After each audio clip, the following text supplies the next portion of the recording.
Hello students, class 7th Hindi और हमारा पहला पाठ है फूल और कांटा।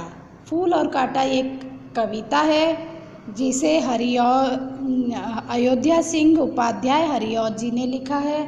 इस कविता में कवि हमें ये बता रहे हैं कि फूल और कांटे एक ही पौधे पे जन्म लेते हैं, लेकिन एक ही पौधे पे जन्म लेने के बाद भी उनके स्वभाव एक दूसरे से अलग होते हैं। फूल अपनी कोमलता से सभी को अपनी ओर आकर्षित करता है और वहीं कांटा जो होता है उसकी चुभन से लोग उसका तिरस्कार करते हैं। इस कविता में कवि हमें बता रहे हैं कि हमें अपनी सोच को सकारात्मक रखना चाहिए, हमें अपने व्यवहार को मधुर बनाना चाहिए, क्योंकि यही गुण मनुष्य के व्यक्तित्व में निखार लाते हैं। है जन्म लेते जगह में एक ही पौधा उन्हें है पालता, रात में उन पर चमकता चांद भी एक ही सी चांदनी है डालता। इन पंक्तियों में कवि कह रहे हैं कि फूल और कांटे एक ही जगह पे जन्म लेते हैं, उन पर समान रूप से चांद अपनी चांदनी बिखेरता है। मेह उन पर है बरसता एक सी उन पर हवाएं हैं बही, पर सदा ही यह दिखाता है हमें ढंग उनके एक से होते नहीं। और उन पे समान रूप से बारिश भी होती है, दोनों का स्वभाव एक दूसरे के विपरीत होता है।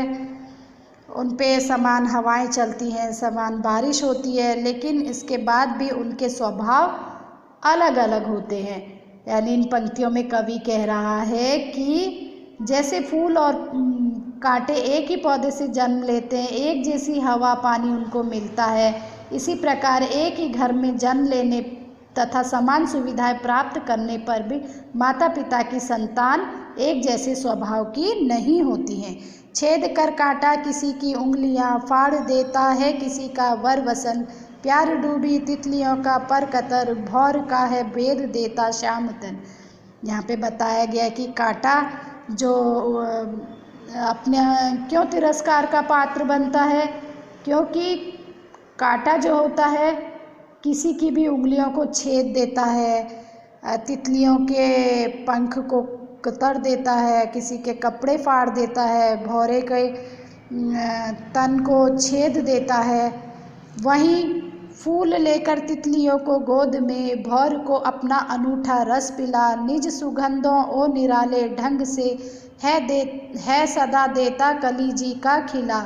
है खटकता एक सबकी आँख में, दूसरा है सोहता सुरसीस पर, किस तरह कुल की बड़ाई काम दे जो किसी में हो बड़प्पन की कसर।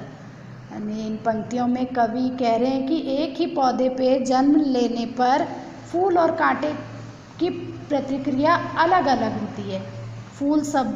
फूल को सभी पसंद करते हैं, वह सभी की प्रशंसा पाता है, तथा कांटा सभी का तिरस्कार पाता है। सभी कांटे से बचना चाहते हैं, उसे अपने से दूर रखना चाहते हैं। इसी प्रकार किसी भी व्यक्ति का स्वभाव या आचरण अच्छा नहीं होता है तो भले ही उसका जो है कुल बड़े कुल में ही क्यों ना पैदा हुआ हो, वह समाज में प्रशंसा तथा आदर सम्मान नहीं पाता है। वहीं दूसरी ओर फूल जो होता है भौरों को अपना रस पिलाता है, कांटा सबकी आंखों में खटकता है, फूल देवताओं के सिर पे चढ़ाए जाते हैं।